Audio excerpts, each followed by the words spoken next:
ಸುವರ್ಣವಾಹಿನಿ ಅಡ್ವಾಣಿಯವರ ಹುಟ್ಟುಹಬ್ಬದ ಬಗ್ಗೆ ವಿಶೇಷವಾದ ಸಂಚಿಕೆ ಮಾಡ್ತಾ ಇರೋದಕ್ಕೆ ನಾನು ಮೊದಲನೇದಾಗಿ ನಿಮಗೆ ವಂದನೆಗಳನ್ನು ಸಲ್ಲಿಸ್ತೇನೆ. ಮತ್ತು ಸನ್ಮಾನ್ಯ ಅದ್ವಾನಿ ಅವರಿಗೆ ಈ ಒಂದು ವಾಹಿನಿಯ ಮುಖಾಂತರವಾಗಿ ಹುಟ್ಟುಹಬ್ಬದ ಶುಭ ಹಾರೈಕೆಗಳನ್ನು ನಾನು ಕೋರ್ತಾ ಇದ್ದೇನೆ. ದೇವರು ಅವರಿಗೆ ಇನ್ನೂ ಹೆಚ್ಚು ಆಯಸ್ಸು, ಆರೋಗ್ಯ ಮತ್ತು ಭಾಗ್ಯಗಳನ್ನು ಕೊಟ್ಟು ದೇಶ ಸೇವೆಗೆ ಅವಕಾಶ ಮಾಡಿಕೊಡಲಿ ಅಂತ ಹೇಳಿ ಪ್ರಾರ್ಥಿಸ್ತೇನೆ. ನಾನು ಮೊಟ್ಟ ಮೊದಲನೇ ಬಾರಿಗೆ ಅದ್ವಾನಿಯವ್ರು ನೋಡಿದ್ದು 77ರಲ್ಲಿ ನನಗೆ ಕೇವಲ 18 ವರ್ಷ ಆಗ್ತಾನೆ ಎಮರ್ಜೆನ್ಸಿ ಮುಗಿದಿತ್ತು. ನಾನು 75ರಲ್ಲಿ ಜೈಲಿಗೆ ಹೋಗಿ ಬಂದಿದ್ದೆ. 77ರಲ್ಲಿ ವಾರಣಾಸಿಯಲ್ಲಿ, ಕಾಶಿಯಲ್ಲಿ ಅಖಿಲ ಭಾರತೀಯ ವಿದ್ಯಾರ್ಥಿ ಪರಿಷತ್ನ ಸಮ್ಮೇಳನ ನಡೀತು. ಆ ಒಂದು ಸಮ್ಮೇಳನದ ನಂತರ ನಾನು ದಿಲ್ಲಿಗೆ ಬಂದೆ. ನನಗೆ ಮತ್ತು ನನ್ನ ಸಂಘಟಕರಿಗೆ ಬೆಂಗಳೂರಿಗೆ ಮತ್ತು ಹುಬ್ಳಿಗೆ ಹೋಗೋದಕ್ಕೆ ಟ್ರೈನಲ್ಲಿ ರಿಸರ್ವೇಷನ್ ಬೇಕಾಗಿತ್ತು. ನಾನು ಅಡ್ವಾಣಿಯವ್ರ ಮನೆಗೆ ಹೋದೆ. ಅದ್ವಾನಿಯವರು ಇರಲಿಲ್ಲ, ಶ್ರೀಮತಿ ಕಮಲಾ ಅದ್ವಾನಿಯವರಿದ್ದರು. ಅವರು ನನಗೆ ತಾಯಿ ಸ್ವರೂಪರು. ಹಾಗೆಯೇ ಕಳೆದ 40 ವರ್ಷ ನನಗೆ ಪ್ರೀತಿಯನ್ನು, ವಾತ್ಸಲ್ಯವನ್ನು ದಾರಿ ಎರೆದಿದ್ದಾರೆ. ಅವರು ಅಡ್ವಾಣಿಯವರಿಗೆ ದೂರವಾಣಿ ಕರೆ ಮಾಡಿ, ಹೀಗೆ ಅನಂತಕುಮಾರ್ ಅಂತ ಒಬ್ಬ ಹುಡುಗ ಬಂದಿದ್ದಾನೆ, ವಿದ್ಯಾರ್ಥಿ ಪರಿಷತ್ ಕಾರ್ಯಕರ್ತ, ರಿಸರ್ವೇಷನ್ಗೆ ನಿಮ್ಮ ಶಿಫಾರಸು ಪತ್ರ ಬೇಕು ಅಂತ. ಅಡ್ವಾಣಿಯವರು ಆವಾಗ ಕೇಂದ್ರದಲ್ಲಿ ವಾರ್ತಾ ಸಚಿವರಾಗಿದ್ದರು. ಅವರು ತಕ್ಷಣ ಅದಕ್ಕೆ ಎಲ್ಲ ವ್ಯವಸ್ಥೆ ಮಾಡಿಕೊಟ್ಟು ಮಧ್ಯಾಹ್ನ ಬಂದು ನನ್ನನ್ನು ಭೇಟಿ ಮಾಡಿ ನನಗೆ ಪ್ರೋತ್ಸಾಹವನ್ನು ಕೊಟ್ಟರು. ಇದು ನಾನು ಅದ್ವಾನಿಯವ್ರನ್ನ ಭೇಟಿ ಮಾಡಿದಂಥ ಮೊದಲನೇ ಸಂದರ್ಭ. ಪಾರ್ಟಿ ವಿತ್ ಡಿಫರೆನ್ಸ್, ಭಾರತೀಯ ಜನತಾ ಪಾರ್ಟಿ ವಿತ್ ಡಿಫರೆನ್ಸ್, ಇದೊಂದು ವೈಶಿಷ್ಟ್ಯಪೂರ್ಣವಾದ ಪಾರ್ಟಿ ಅಂದರೆ ಏನು ಅಂತ ಕೇಳಿದ್ದಕ್ಕೆ ಅವ್ರು ಏನು ಹೇಳ್ತಾರೆ ಅಂತ ನಾನು, ಅರುಣ್ ಜೇಟ್ಲಿ ಅವರು ಒಂದು ಪತ್ರಿಕಾಗೋಷ್ಠಿಯಲ್ಲಿ ಕೇಳ್ತಾ ಕೂತಿದ್ವಿ ಕೋಲ್ಕತ್ತಾದಲ್ಲಿ. ಅವ್ರು ಹೇಳಿದಂಥ ಒಂದು ಡೆಫಿನೇಷನು, ವ್ಯಾಖ್ಯೆ ಇವತ್ತು ನನ್ನ ಮನಸ್ಸಿನಲ್ಲಿ ಅಚ್ಚಳಿಯದೆ ಕೂತಿದೆ. ಅಡ್ವಾನಿ ಅವರು ಹೇಳಿದರು, ನಮಗೆ ಮತ್ತು ಬೇರೆ ರಾಜಕೀಯ ಪಕ್ಷಕ್ಕಿರುವಂಥ ಒಂದೇ ಒಂದು ವ್ಯತ್ಯಾಸ ಅಂತಂದರೆ we are A nation first party.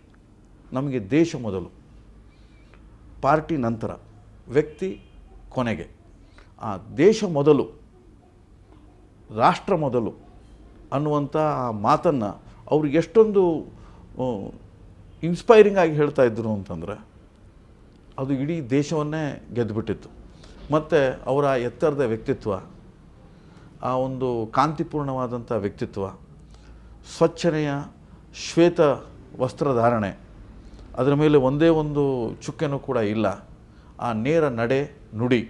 ಅಡ್ವಾಣಿಯವರ ದೊಡ್ಡದೊಂದು ಛಾಯಾಚಿತ್ರವನ್ನು ನಾವು ಹಾಕಿಬಿಟ್ಟು ಭಿತ್ತಿಪತ್ರಗಳ ಮೇಲೆ ಸಹಿ ದಿಶಾ ಸ್ಪಷ್ಟ ನೀತಿ ಅನ್ನುವಂಥ ಹೋರ್ಡಿಂಗ್ಸನ್ನು ನಾವು ತಯಾರು ಮಾಡಿದ್ದು ನನಗೀಗ ನೆನಪಿದೆ. ಅಟಲ್ ಬಿಹಾರಿ ವಾಜಪೇಯಿ ಮತ್ತು ಅದ್ವಾನಿ ಇಬ್ಬರೂ ಸಮಾನ ರೀತಿಯ ಒಂದು ಪ್ರೇರಣೆಯನ್ನು, ಒಂದು ಪೂರಕ ಶಕ್ತಿಯನ್ನು ಕೊಟ್ಟಿದ್ದಾರೆ ಅಂತ ಹೇಳ್ಬೋದು. ಅಟಲ್ ಬಿಹಾರಿ ವಾಜಪೇಯಿ ಅವರು ನಮ್ಮ ಪಾರ್ಟಿಗೆ ಆ ಹೊಳಪನ್ನು, ಆ ಒಂದು ರಂಗನ್ನು ಕೊಟ್ಟರೆ ಅದಕ್ಕೆ ಬೇಕಾದಂಥ ಸತ್ವಶಕ್ತಿಯನ್ನು, ಅಂತಃಶಕ್ತಿಯನ್ನು ಲಾಲ್ ಕೃಷ್ಣ ಅದ್ವಾನಿಯವರು ಕೊಟ್ಟರು. ರಾಮರಥಯಾತ್ರೆಯನ್ನು ಸೆಪ್ಟೆಂಬರ್ 25 ಸನ್ಮಾನ್ಯ LK ಅದ್ವಾನಿಯವರು 1990ರಲ್ಲಿ ಅದನ್ನು ಶುರು ಮಾಡಿದರು. ಗುಜರಾತ್ನ ಸೋಮನಾಥದಿಂದ ಶುರು ಮಾಡಿದರು. ಅಲ್ಲಿಂದ ಅವರು ನೇರವಾಗಿ ಅಯೋಧ್ಯೆಗೆ ಹೋಗೋರಿದ್ದರು. ಆ ಯಾತ್ರೆ ಕರ್ನಾಟಕದಲ್ಲಿ ಕೂಡ ಉಮರ್ಗಾದಿಂದ ಹುಮ್ನಾಬಾದ್ ಮುಖಾಂತರವಾಗಿ ಹೈದರಾಬಾದ್ ತನಕ ಹೋಯಿತು. ಅಂದರೆ ಬೀದರ್ ಜಿಲ್ಲೆಯ ಆ ತುದಿಯಲ್ಲಿ ಮಾತ್ರ ಆ ಯಾತ್ರೆ ಹೋಯಿತು. ಆವಾಗ ನಾವೆಲ್ಲ ಕೂಡ ಅಲ್ಲಿಗೆ ಹೋಗಿದ್ವಿ. ನನಗಿನ್ನೂ ನೆನಪಿದೆ, ರಾತ್ರಿ 3 ಗಂಟೆಗೆ ಅಡ್ವಾನಿಯವರು ರಾಮರಥಯಾತ್ರೆ ನೇತೃತ್ವವನ್ನು ವಹಿಸಿ ಉಮರ್ಗಾಗೆ ಬಂದರು. ಮಹಾರಾಷ್ಟ್ರದ ಕೊನೆಯ ಊರು ಉಮರ್ಗಾ. ಅಲ್ಲಿ ವಿಪರೀತವಾದಂಥ ಮಳೆ. ಆ ಮಳೆಯ ಮಧ್ಯದಲ್ಲಿ ಲಕ್ಷಾಂತರ ಜನ ತಲೆಯ ಮೇಲೆ ತಾಡ್ಪಾಳುಗಳನ್ನು ಹಿಡ್ಕೊಂಡು, ಕೊಡೆಗಳನ್ನು ಹಿಡ್ಕೊಂಡು ಆ ಸುರಿಯುತ್ತಿರುವ ಮಳೆಯಲ್ಲಿ ಮಾನ್ಯ ಅಡ್ವಾನಿಯವ್ರಿಗೋಸ್ಕರ ಕಾಯ್ತಾ ಕೂತಿದ್ದರು. ಅವ್ರ ಜೊತೆಯಲ್ಲಿ ಪ್ರಮೋದ್ ಮಹಾಜನ್ ಮತ್ತು ಮಹಾರಾಷ್ಟ್ರದ ಮತ್ತಿತರ ನಾಯಕರು. ಅದ್ವಾನಿಯವರು ತಮ್ಮ ಕಚ್ಚೆ ಪಂಚೆಯನ್ನು ಮೇಲೆತ್ಕೊಂಡು ಅತ್ಯಂತ ವೇಗವಾಗಿ ನಡ್ಕೊಂಡು ಬಂದರು. ಅವ್ರು ರಥಯಾತ್ರೆಯಲ್ಲಿ ಬಂದರು. ರಥಯಾತ್ರೆಯಿಂದ ಕೆಳಗಿಳಿದು ನಡ್ಕೊಂಡು ವೇದಿಕೆ ಹತ್ತಿದ್ರು. ಆವಾಗ ಇಡೀ ಸಭೆಗೆ ರೋಮಾಂಚನ ಆಯಿತು. ಮಧ್ಯರಾತ್ರಿ 3 ಗಂಟೆಗೆ ಅವರು ಉಮರ್ಗಾಂವದಲ್ಲಿ ತಂಗಿದ್ರು. 2ನೇ ದಿವಸ ಬೆಳಗ್ಗೆ ಉಮರ್ಗಾಂವದಿಂದ ಹೊರಟು ಹುಮ್ನಾಬಾದ್ನಲ್ಲಿ ಸುರಿಯುತ್ತಿರುವಂಥ ಮಳೆಯಲ್ಲಿ, ಆ ಬಿರುಗಾಳಿಯಲ್ಲಿ ಒಂದು ದೊಡ್ಡ ವಿಶಾಲವಾದಂಥ ಕಾರ್ಯಕ್ರಮವನ್ನು ಮಾಡಿದರು. ನನಗಿನ್ನೂ ನೆನಪಿದೆ, ಆ ರಾಮರಥ ಯಾತ್ರೆಯ ಅದ್ವಾನಿಯವರ ರಥದ ಮುಂದೆ ಯಡಿಯೂರಪ್ಪನವರು ನಾನು ಓಡ್ತಾ ಹೋಗ್ತಾ ಇದ್ವಿ. ನಮ್ಮ ಜೊತೆಯಲ್ಲಿ ಅಕ್ಷರಶಃ 16,000 ಜನ ಕಾರ್ಯಕರ್ತರಿದ್ದರು.